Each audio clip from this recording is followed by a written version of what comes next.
This is Power Hour with Gabriella Power. Hello and welcome to Power Hour. I'm Gabriella Power. Thank you for joining us. Wow, what we're seeing right now is the art of the deal playing out in real time, and America is winning.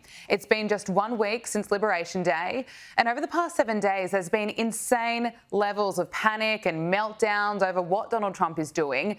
Tariffs, something he's been talking about for decades. And yes, there's no question Donald Trump has taken a huge risk, but through his tough announcements, he's put leverage back on the table. He's put the rest of the world on notice, forcing countries to play fair and be willing to negotiate. And he's putting America first and holding China accountable. He steps ahead. Now, Donald Trump has increased tariffs on China to 125%. And he's paused all new tariffs on other countries for 90 days with a lower reciprocal tariff of 10%, essentially rewarding them for not retaliating. Now, the Chinese currency has crashed, and it looks like they're selling US treasuries to build liquidity.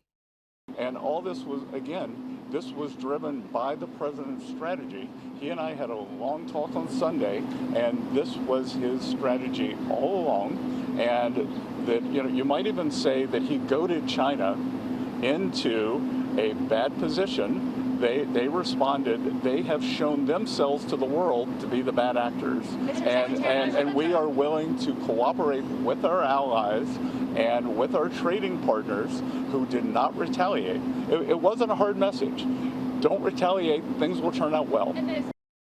Donald Trump is putting America back in the driver's seat and fighting for its economic strength and showing the world again he's not someone you'd want to bet against. He's playing chess.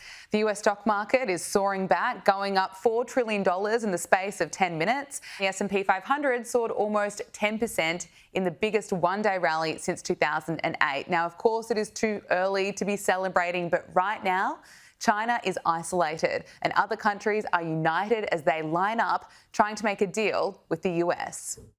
No other president would have done what I did. No other president. I know the presidents, they wouldn't have done it.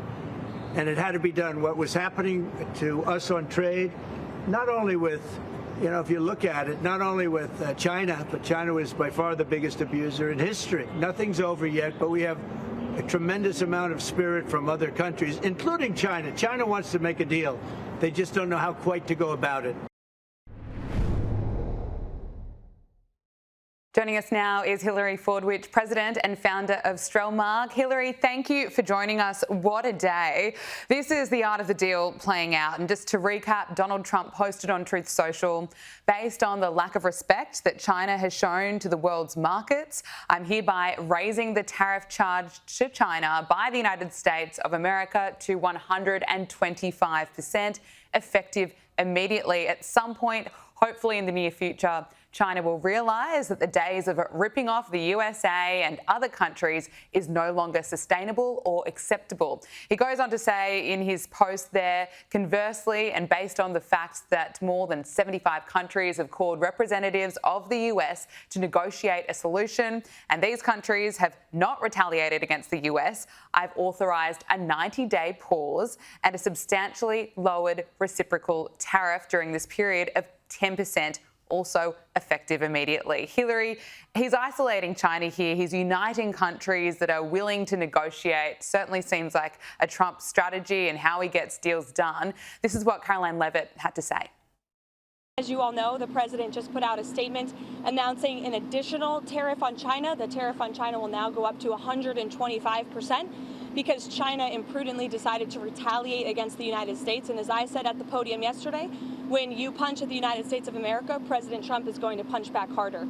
In that same vein, we have had more than 75 countries from around the world reach out to President Trump and his team here at the White House to negotiate better trade deals for the American worker. Hilary, some people are still confused by Donald Trump's moves. What's your assessment of what he's doing here? Well, smashing to be back with you. And you were totally right when you called it the art of the deal. And I would add to that the art of the reciprocal trade deal. Absolutely. Yes, one of the issues around the world, and I deal with global companies. I'm in different countries, and I've just done some recent media in the UK, and it's very interesting. Let's just take the UK for an example.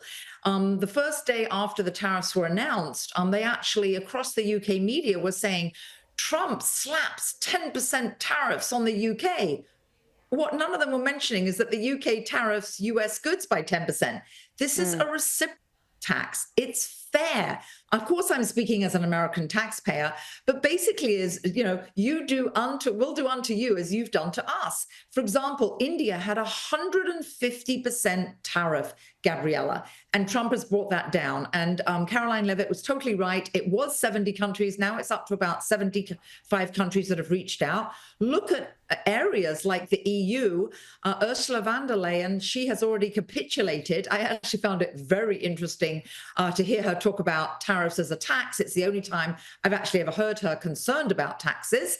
But the EU has now dropped their threat of tariffs, and those tariffs now are balanced out and they have come to their senses. So I think this has been a way of rectifying what had occurred since the Second World War. Basically, the US has been the world's piggy bank. And last but not least, President Trump has said, he actually has stated, he doesn't blame foreign leaders or foreign trade leaders. He blames former US presidents and former US trade representatives who let this imbalance place, Gabriella. Absolutely. And it's interesting to get your commentary around the media in the UK. Certainly the media here in Australia were freaking out. And it just reminded me of 2020 when there was so much panic. And then we heard all these experts saying that we had to stay indoors and lock down and wear masks. And only a few years later, we actually were told that that was an overreaction. And it's just interesting hearing some of the experts complain about what Donald Trump is doing. And Donald Trump, of course, has a chaotic way of negotiating. But I don't think you can really judge him on that. You have to judge him on the results. And right now he's isolating China. It's probably too early to be celebrating, but let's look at China. What does this mean for them? There's plenty of indications that Beijing is feeling the heat.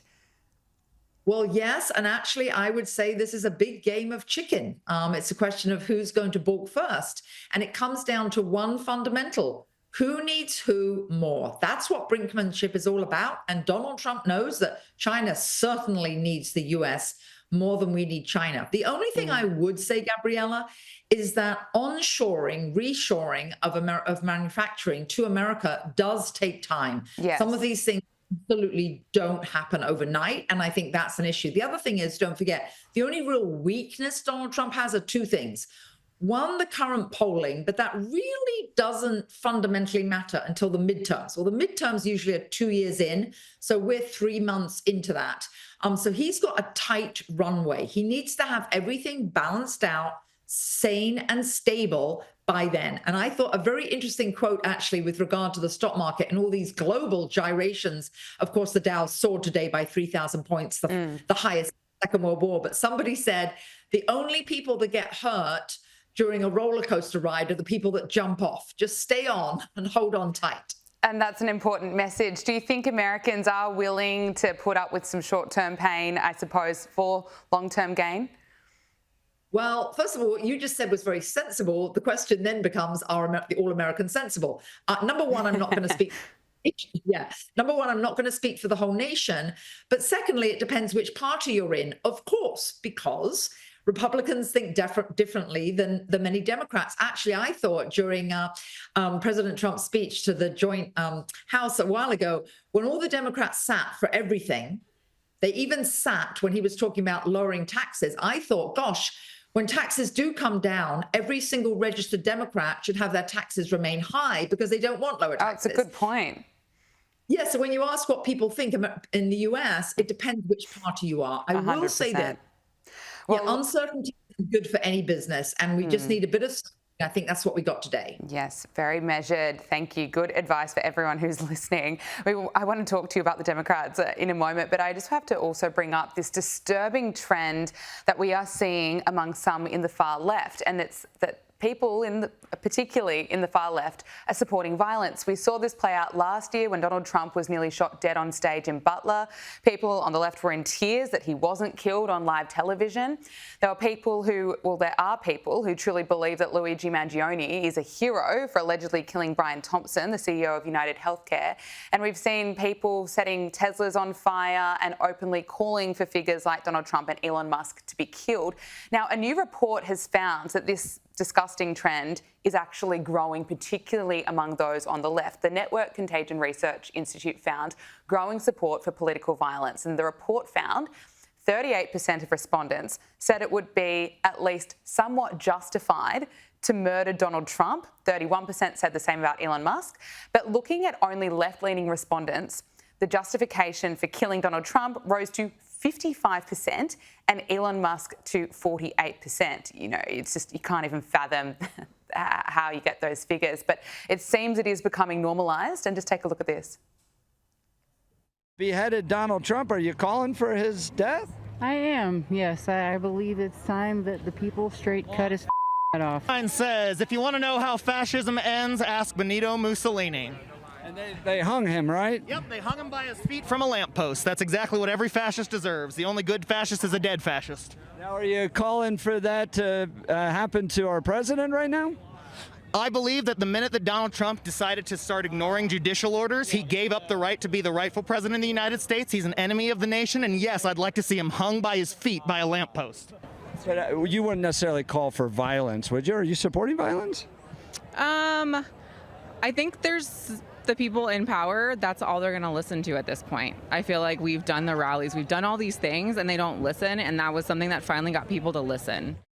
You know, watching that goes exactly to your point that you can't speak for all Americans when you hear from people like that. But it is so disturbing, it is so sick, so effed up. Why are we seeing this become normalised? Why are we seeing this trend actually growing?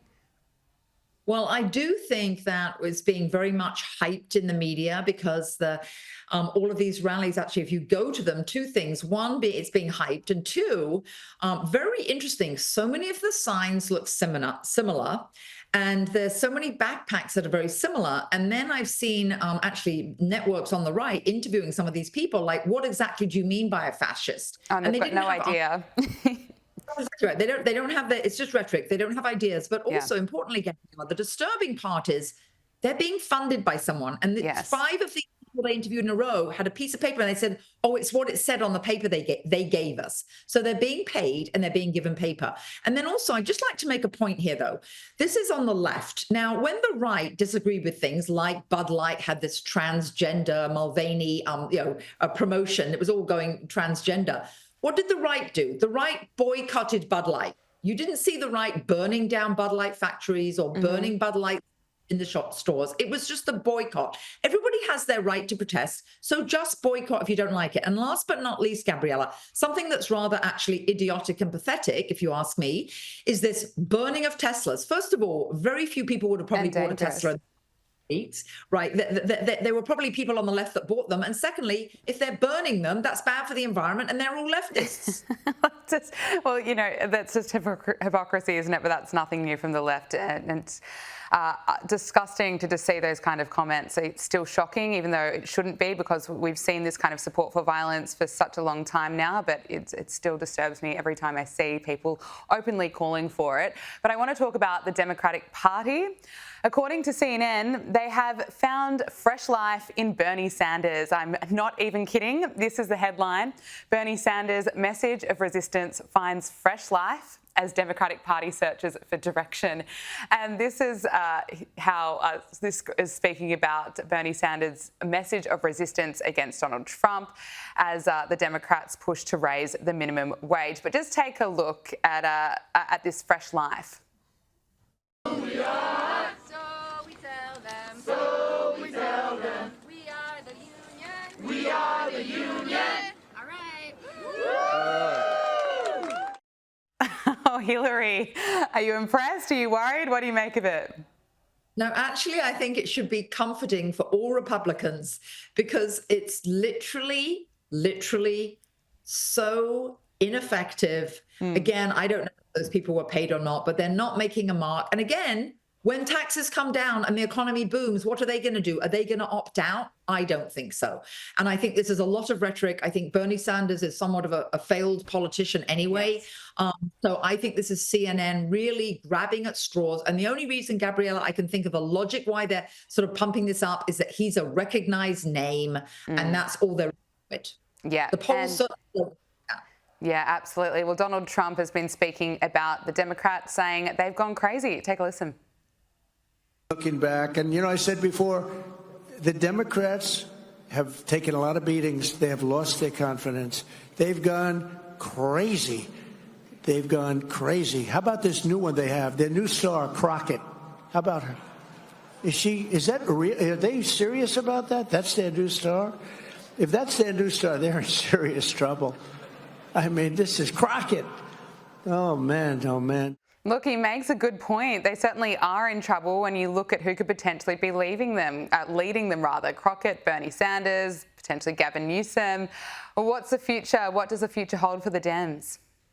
Well, actually, it's interesting when you raise the issue of Gavin Newsom. He has this new podcast, and he's interviewing people from the left and the right, like even from the right, like Steve Bannon. I think he's trying to go center stream because I think he wants to make a bid. He actually even, I believe it was with Joe Rogan, with somebody, he obviously has people that he thinks are going to poll, bring in big numbers and poll well. And he actually said that he didn't think it was fair for men to be in women's sports. Well, 203 Democrats, all of the Democrats voted just recently against a bill that would protect girls. So Gavin Newsom is trying to steer towards the middle, I think, for a run. He's negated things he said before. One of the great things about media is previous videos don't lie. He'll be caught up on so many of the different flip-flops he's made. I don't know how that's going to play, though. Absolutely. Just look at his track record. We have to leave it there. Hilary Fordwich, president and founder of Strellmark, thank you so much for joining us. Oh, pleasure, Gabriella. Joining us now is Brianna Lyman, elections correspondent at The Federalist. Brianna, thank you for joining us. You're in New York, and that's where I want to start because once again, we're seeing anti-Israel and pro-Palestine protests erupt. Here are activists taking over Grand Central Station, locking in commuters and barring the exits.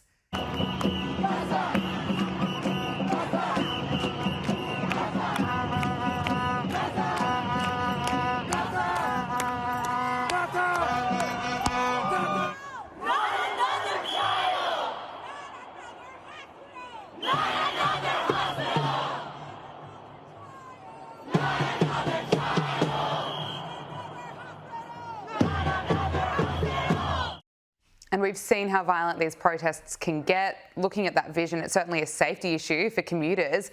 How do you feel being in New York, and how is this still being allowed to happen? I got to be honest, I do constantly worry what happens if that happens when I need to get onto a train, because that is a major mode of transportation for most people who live in the suburbs. Getting into Manhattan.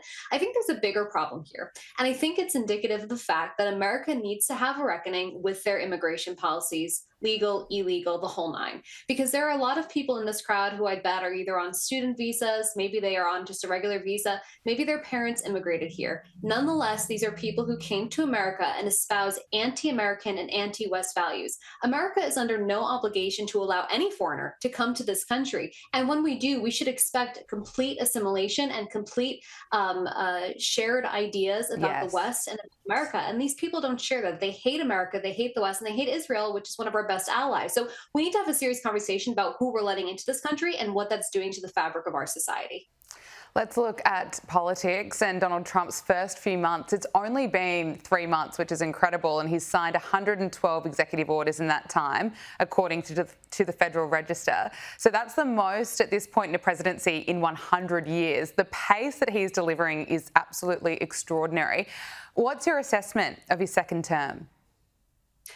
So first, for the executive orders, I think the reason that Donald Trump has to use executive orders right now is because even though Republicans have control of the House and of the Senate, most of them are feckless. They are spineless. They have been in power for plenty of years. They've had control of all three, main branches, or all two main branches, and both the House and the Senate, and they've done nothing, right? So Donald Trump is not wasting any time to see if a Republican-led Congress can get the job done. I mean, they're still fighting over a budget right now. There's plenty of legislation that they're not going to get through because there's some fractures in the party.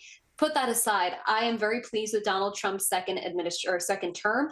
I think he is doing what he would not have been able to do had he had 2 consecutive terms. Donald Trump knows that the system is designed against him and the American people, and he's not going to try and please the other side when he sees how they treated him.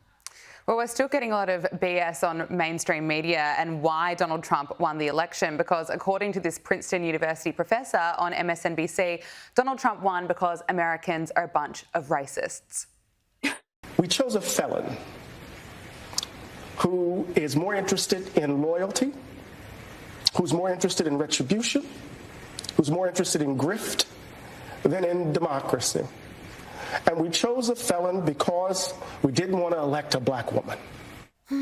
When will this narrative stop, and when will people try to understand why 78 million Americans voted for Donald Trump and no, it's not because they're racist? Yeah, there's 3 big takeaways from this clip. The first one is what you just mentioned. Americans didn't not vote for Kamala because she was a woman and a woman of color. We voted for her because she was incompetent and a very unsuccessful vice president. The second point is that the reason that Donald Trump is a felon, how can Americans vote for him? Most Americans see that conviction for what it was. That was lawfare. That was a result of a sham trial that was led by left-wing activists in New York.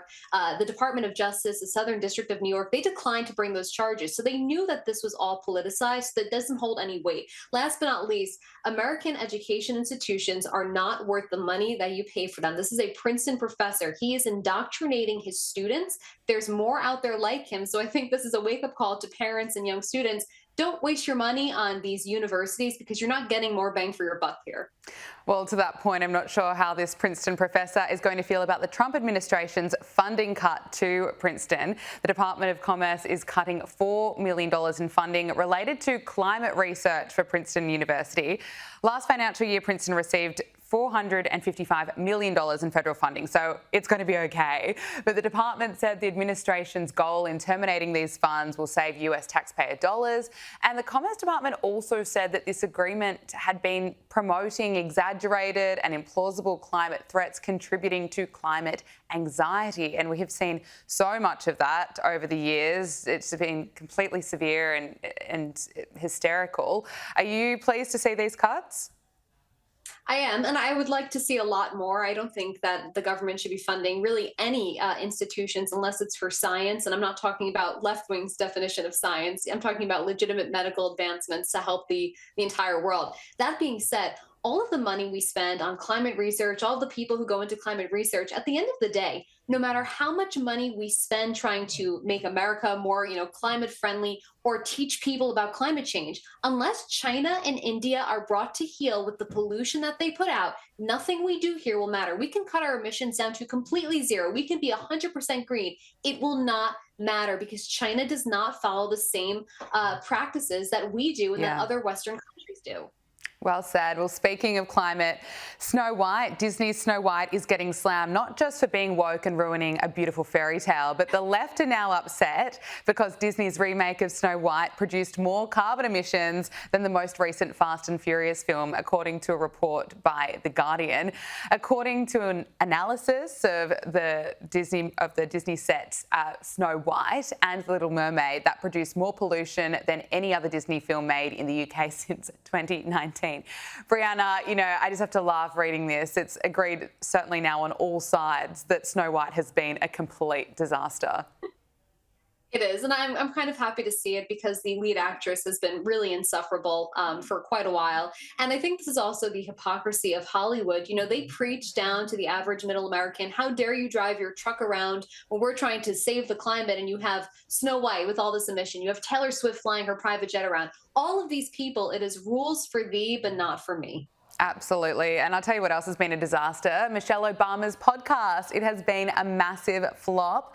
Her new podcast has been ranked 34th on Spotify's podcast charts just weeks after her first episode alongside her brother, Craig Robinson, called IMO. Now, the first episode had just 300,000 views. The second had less, 200,000 views.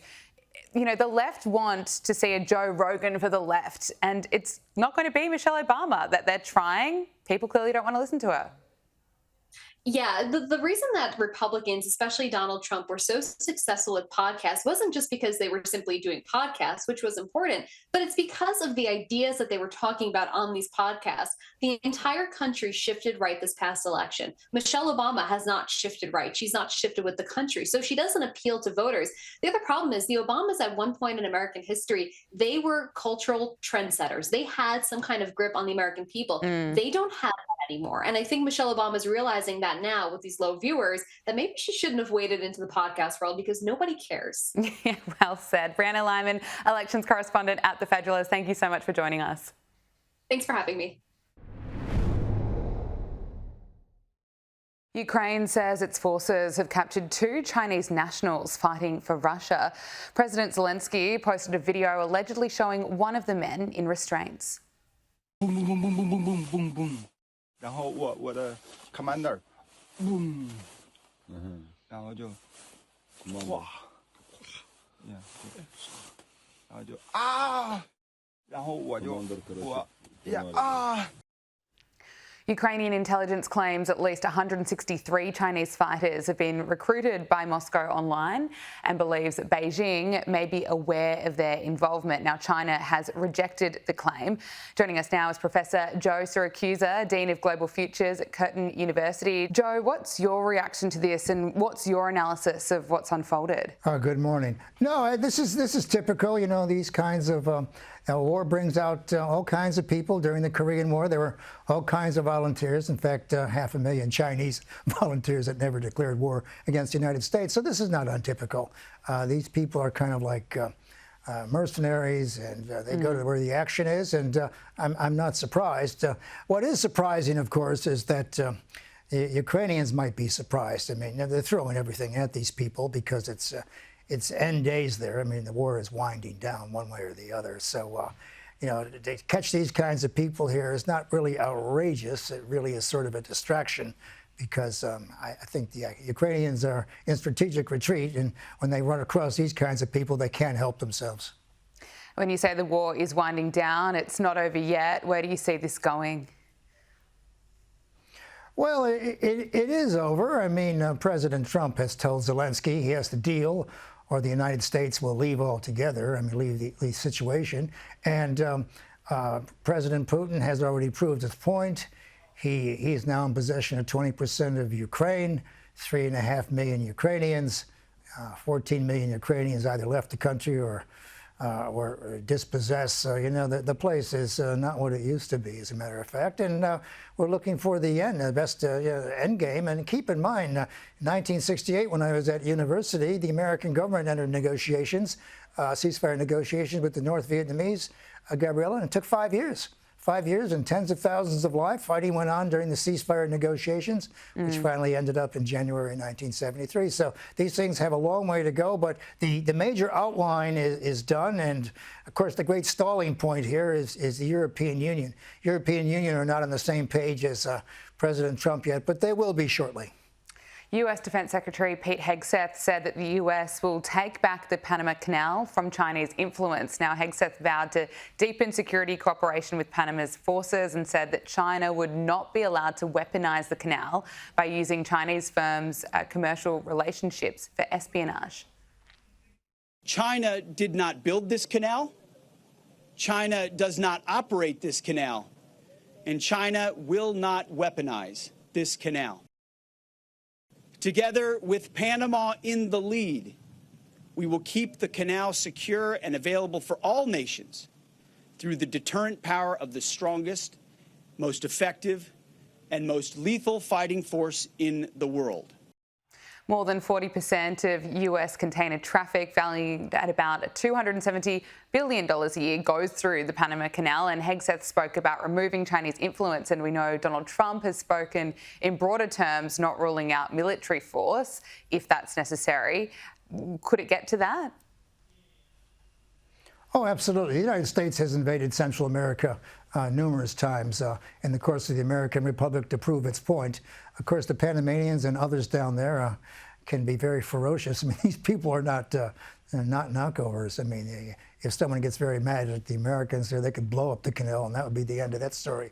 What Heckle's trying to do is to eliminate Chinese influence at either end of the canal on those various ports. He's trying to eliminate Chinese influence in terms of the infrastructure of Panama. Apparently, he's asked them to leave the Belt and Road Initiative. Apparently, the Chinese have given them something there. And the United States makes it very clear that if the canal is weaponized, that they will move in. You know, we've moved in before. We went in and took the leader of the country, Noriega, years ago and put him in a Florida prison just to prove the point. On the other hand, you know, the anti-Yankee feeling in that part of the world is not so hot, Gabriella. I mean, there would be resistance. And it wouldn't be a little resistance. It'd be a lot of resistance. So right now, Heckle's, you know, he's doing what he thinks he can do. And I read the two translations of what was said yesterday. And the Panamanian president, of course, believes that sovereignty resides with the Panamanians. And of course, that wasn't in the American printouts. So there's a little problem there with the translation. But it's very clear. It's a very fluid situation. The United States won't be moving in quickly. And I think the Panamanian president has got the hint here that picking a fight with Donald Trump at this point in his history, nation's history, is a very bad idea. So I think he'll try to roll with this. But the Panamanians are not going to roll over on the actual ownership or sovereignty of the canal itself.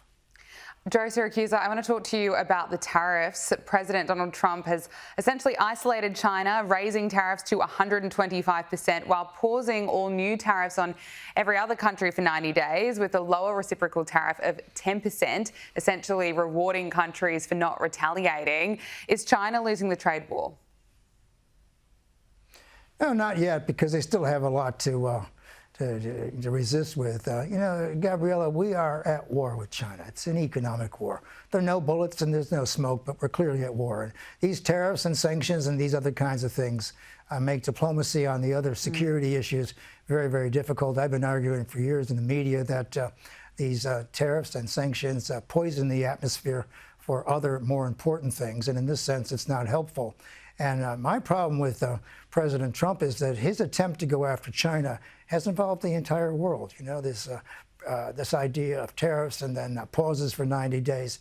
You know, this may be a very easy thing for him to do, and he can do it because he doesn't have to ask anybody. But it also creates a great deal of uncertainty. It strikes consumer confidence.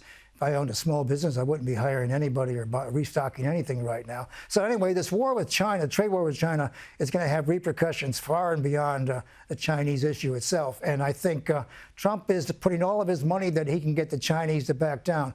On the other hand, Trump's playing for politics. President Xi Jinping is playing for his life. You know, that Communist Party runs the place, and he doesn't want Trump to destabilize the party. So the Chinese will do what they have to do to fight back on this. And it is, you know, one of the largest economies in the world. It's the second greatest power, so they can give the Americans a lot of stick here. And of course, you know, this tariff war that's ruined people's education funds for their kids, their pensions and the like. You know, this may look really playful and easy to do for politicians, but CEOs who have to worry about the long term, and I'm afraid no one in the Trump White House is thinking long term, is just looking about how to move the Chinese into position. They're dragging everyone along with them. So in that sense, I understand the president's desire to bring the Chinese to heel, but when you got to bring the whole world along in the wake of this fight with China, you're kind of making a mistake here, because you're going to irritate a lot of friends who are normally very sympathetic towards the United States.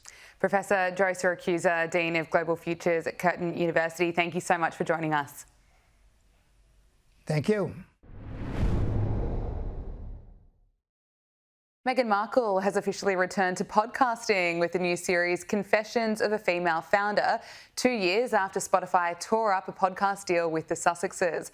Riley Sullivan is a lifestyle reporter here at skynews.com.au, and he's always across the latest celebrity headlines. Riley, great to see you. Great to be back.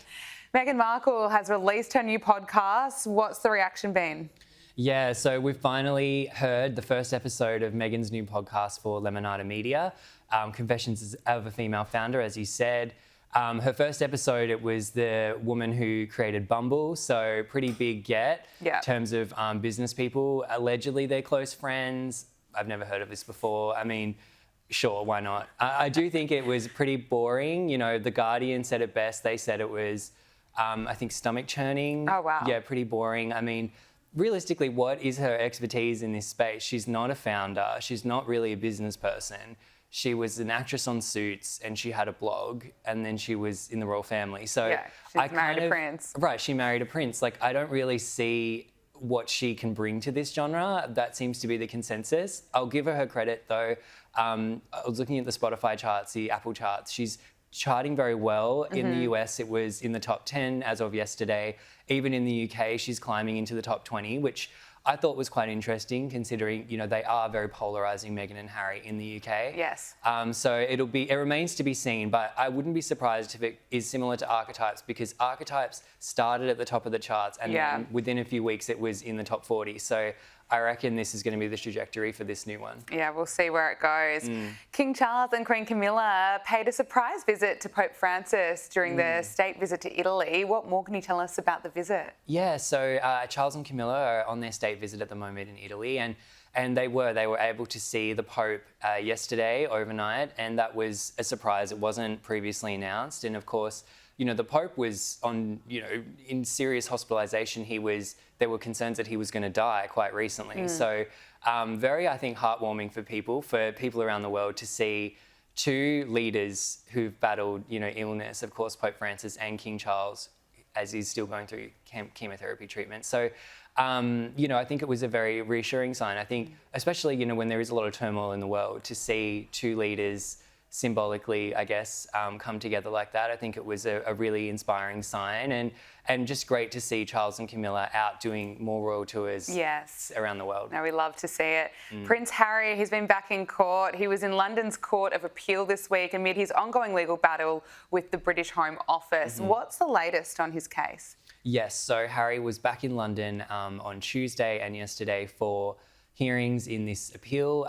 As you said, it was the Court of Appeal, so Harry lost the case originally in the High Court. It's now gone to the Court of Appeal.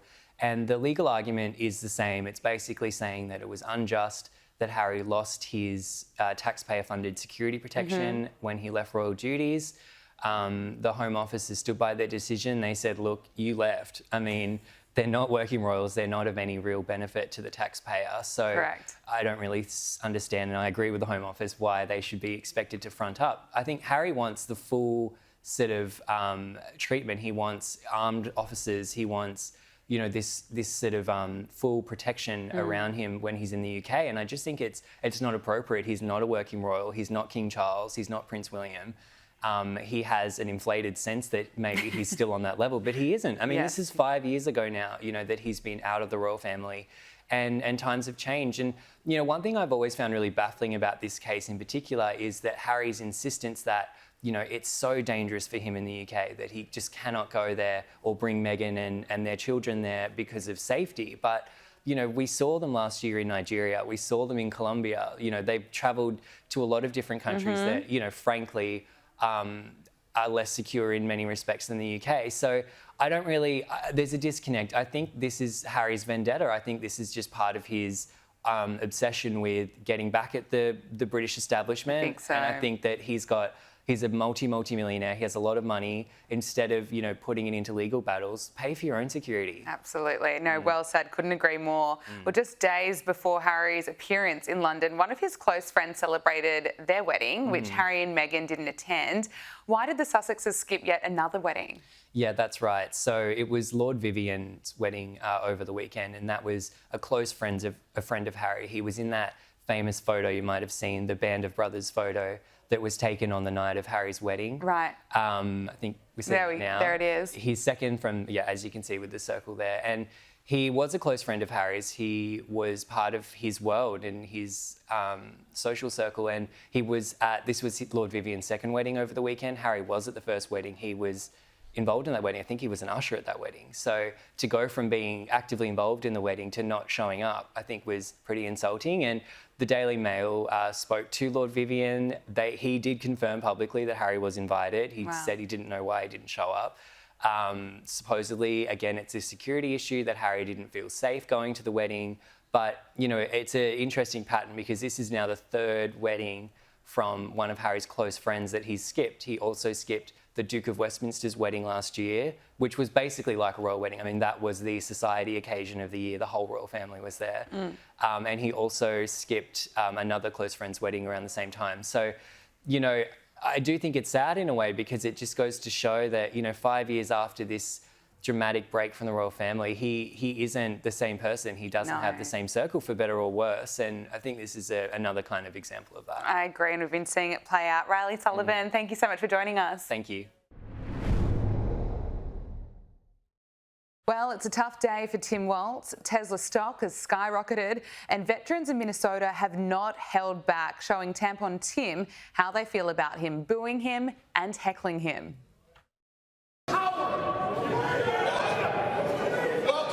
Welcome to the Capitol. It's great that you're on. Sir, you're welcome to come. Let me finish. Let me finish and go.